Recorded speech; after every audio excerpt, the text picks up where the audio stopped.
Hello friends, today I am discuss the topic of gastritis और gastroenteritis। ये हमारा जो टॉपिक है वो medical surgical nursing BSc nursing second year का टॉपिक है। इसमें हम देखेंगे कि गैस्ट्राइटिस क्या होता है और गैस्ट्रोएंटेराइटिस क्या होता है। इसके डिफिनीसन हम देखेंगे एंड कॉजेज़ किसके कारण ये होता है एंड रिस्क फैक्टर, इसका क्लिनिकल मैनिफेस्टेशन, इसके साइन एंड सिम्टम क्या क्या होते हैं गैस्ट्राइटिस के। देन डायग्नोसिस हम देखेंगे कि कैसे पता करें एंड ट्रीटमेंट एंड मैनेजमेंट। तो फर्स्टली हम जानते हैं गैस्ट्राइटिस होता क्या है। जो एक ओवरव्यू ले लेते हैं। जो गैस्ट्राइटिस होता है वो आइटिस वर्ड आ गया इसमें। तो गैस्ट्रिक मीन्स होता है स्टमक, आइटिस मीन्स होता है इन्फ्लेमेशन। तो गैस्ट्राइटिस का मतलब होता है कि इन्फ्लेमेशन ऑफ द स्टमक या inflammation of the mucus of the stomach. जो स्टमक का लाइनिंग होता है, इनर लेयर होता है म्यूकोसा, उसमें क्या हो जाता है, इन्फ्लेमेशन हो जाता है। और दिया है गैस्ट्रोएंटेराइटिस। इसका मतलब होता है कि inflammation of the gastric, stomach and intestine. इसमें दोनों आ गए, स्टमक एंड इंटेस्टाइन। तो फर्स्टली हम देखते हैं इंट्रोडक्शन। तो gastritis only direct affect the stomach while gastroenteritis affect both stomach and intestine. इसमें दिया गया है कि गैस्ट्राइटिक जो होता है वो सिर्फ स्टमक को हमारे इफेक्ट करता है एंड जबकि गैस्ट्रोएंटेराइटिस हमारे stomach and intestine both are inflammatory disorder of GI mucosa which are caused by investigation irritants such as alcohol, spicy food, NSAIDs, steroids, sometimes by stress and bacterial viral infection। इसमें बताया जा रहा है कि जो हमारा gastritis है इसमें इन्फ्लेमेशन हो जा रहा है।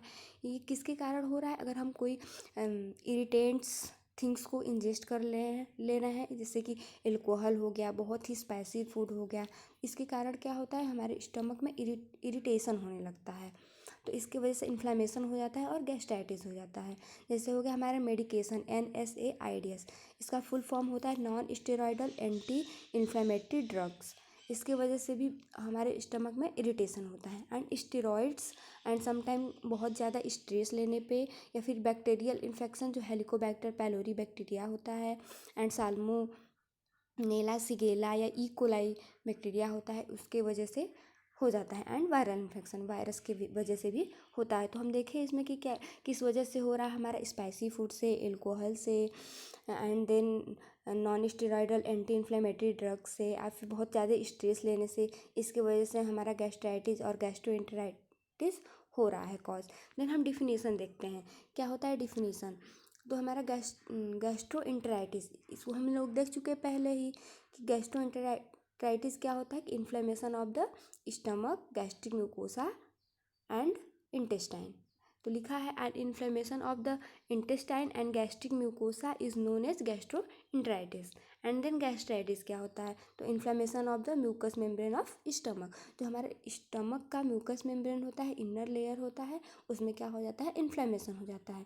हम जानते हैं इन्फ्लेमेशन का साइनिंग क्या क्या होता है, साइन क्या क्या होता है, रेडनेस हो गया, स्वेलिंग हो गया, वहाँ का एरिया हीट वार्म हो गया एंड पेन होता है। देन इसकी कॉजेज़ क्या क्या हैं, किसकी वजह से ये हो रहा है। देन हम पहले ही देख चुके हैं बैक्टीरियल इन्फेक्शन, साल्मोनेला सिगेला हो गया, E coli and then excessive intake of alcohol. जब ह्यूमन ज़्यादा एल्कोहल का इंटेक करता है तो उसके वजह से भी हमारा जो गैस्ट्रिक म्यूकोसा है बहुत इरिटेशन होने लगता है। And excessive use of non steroidal anti inflammatory drug, जैसे हो गया एस्पिरिन हो गया, पैरासीटामोल, आइबुप्रोफेन, इसके वजह से भी क्या होता है, हमारा गैस्ट्रिक म्यूकोसा में इरिटेशन होने लगता है और गैस्ट्राइटिस कॉज हो जाता है। And excessive intake of spicy food, हम बहुत ज़्यादा स्पाइसी फूड डेली रूटीन में यूज़ कर रहे हैं तो इसके वजह से भी हमारा गैस्ट्राइटिस हो जाता है। एंड स्ट्रेस वेरी हार्मफुल चीज़ है, इसको नहीं लेना चाहिए, इसके वजह से मतलब बहुत सारी हमारे डिजीज़ कॉज हो जाती हैं। एंड देन हमारा आ जाता है क्लिनिकल मैनिफेस्टेशन।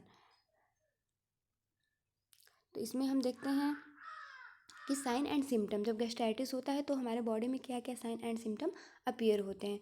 तो जाहिर सी बात है हमारे स्टमक में इरिटेशन हो रहा है, गैस्ट्राइटिस हुआ है तो हमारा इंडाइजेशन हो जाएगा, omitting, nausea, omitting. First point है नोज़िया एंड ओमिटिंग होगा। एंड देन एब्डोमिनल डिस्कम्फर्ट हो जाएगा। कोई स्टमक में प्रॉब्लम है, इन्फ्लामेशन है, जिसकी वजह से एब्डोमिनल डिस्कम्फर्ट। एंड देन हिक्कप्स, हिचकी आने लगेगी। एंड ब्लेंसिंग होगा। एंड स्टूल विद ब्लड, और ब्लड में हमारा स्टूल आ सकता है, जिसे हम मेलेना बोलते हैं या मेलेना बोलते हैं। देन वेट लॉस, अब इसके वजह से नोज़िया वोमिटिंग हो रहा है, पेशेंट अच्छे से नहीं फूड ले पा रहा है, इसके वजह से क्या होगा, वेट लॉस हो जाएगा। एंड एपीगैस्ट्रिक टेंडरनेस, जो हमारा रीजन होता है एपीगैस्ट्रिक रीजन, वहाँ पे टेंडरनेस प्रेजेंट होगा। जो अमेरिकन रीजन होता है उसके ऊपर हमारा क्या होता है, एपीगैस्ट्रिक रीजन होता है। हम लोग जानते हैं कि जो हमारा स्टमक, जो एब्डोमेन है वो 9 रीजन में डिवाइडेड है। तो ये हमारा एपीगैस्ट्रिक क्या होता है, हमारे जो अम्बिलिकस रीजन होता है उसके ऊपर होता है। देन हेमेटोइमेसिस, हेमेटोइमेसिस का मतलब होता है कि जो वोमिटिंग में ब्लड आना, वोमिटिंग हो रहा है और उसमें क्या होता है, ब्लड आता है। And then anorexia, loss, anorexia का मीन्स होता है लॉस ऑफ एपेटाइट, भूख नहीं लगती है पेशेंट को। एंड हेडेक होता है। एंड प्रोफ्यूज डायरिया और वाटरी स्टूल, इसमें क्या होता है, डायरिया हो जाता है फ्रिक्वेंटली। जो पेशेंट होता है वो बहुत बार जाने लगता है वॉशरूम। देन एब्डोमिनल क्रैम्प्स, इसमें क्या होता है, हमारा जो एब्डोमेन होता है उसमें मरोड़ होने लगती है, क्रैम्प्स होने लगते हैं डायरिया की वजह से। देन हार्ट बर्न को क्या कहते हैं, पायरोसिस, जो हम खाना खाने के बाद, फूड लेने के बाद क्या होता है, हार्ट बर्न होने लगता है। देन डिहाइड्रेशन, वाटर की कमी होने लगती है। अब जाहिर सी बात है वोमिटिंग होगा, डायरिया होगा तो वाटर की कमी होगी। एंड सोर टेस्ट कैसा आने लगता है, सोर आने लगता है। देन हम क्या देखेंगे कि डायग्नोस्टिक इवोल्यूएशन, तो डायग्नोस्टिक इवोल्यूएशन में हम देखते हैं कि अगर हम साइन एंड सिम्टम्स से ऑब्जर्व कर लेते हैं कि पेशेंट को कैसा हो रहा, वोमिटिंग हो रहा है, डायरिया हो रहा है, हेडेक हो रहा है, वेट लॉस हो रहा है, इसकी वजह से हम पता कर लेते हैं बाई साइन एंड सिम्टम्स की। और हम लोग हिस्ट्री कलेक्शन करते हैं, मोस्ट इंपॉर्टेंट हिस्ट्री कलेक्शन करेंगे, फिजिकल एग्जामिनेशन करेंगे के। देन इंडोस्कोपी के थ्रू हम पता लगाते हैं। Then biopsy with histological examination और परफॉर्म, बायोप्सी में क्या करते हैं, टिश्यू को हम एग्जामिन करते हैं वहाँ के। देन सीरोलॉजिकल टेस्ट क्यों करते हैं हम, बैक्टीरिया को पता लगाने के लिए कि बैक्टीरिया प्रेजेंट है कि नहीं, हेलिकोबैक्टर पैलोरी। देन मैनेजमेंट में हम क्या देंगे, अगर बैक्टीरियल इन्फेक्शन है तो हम एंटीबायोटिक दे देंगे।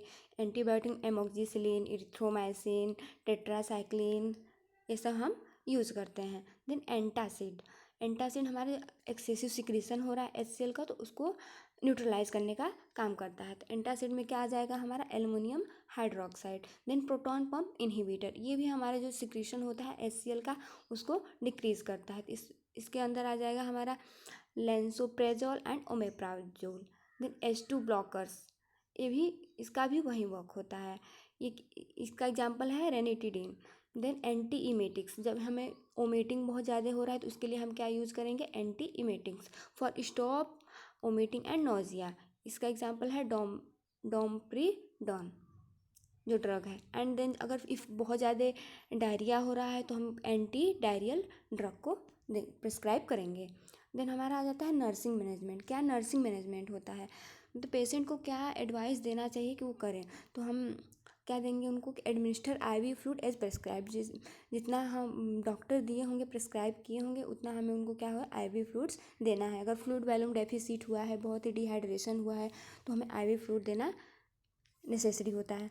Then provide clear fluids liquid in small amount, अगर हमें स्टमक में इन्फ्लेमेशन हुआ है, इरिटेशन हो रहा है, तो पेशेंट को खाने में पेन होगा, अच्छे से फूड नहीं ले पाएगा, तो हमें उसे उनको ऐसा फूड देना चाहिए, बहुत ही सॉफ्ट फूड, ब्लैंड डाइट देना चाहिए और फ्रिक्वेंटली देना चाहिए। ये नहीं कि एक ही बार में ढेर सारा फूड दे दे, थोड़ा थोड़ा करके देना चाहिए। तो प्रोवाइड क्लियर फ्रूट्स प्रोवाइड करना चाहिए इन small amount when oral intake is resumed and progress diet is tolerated.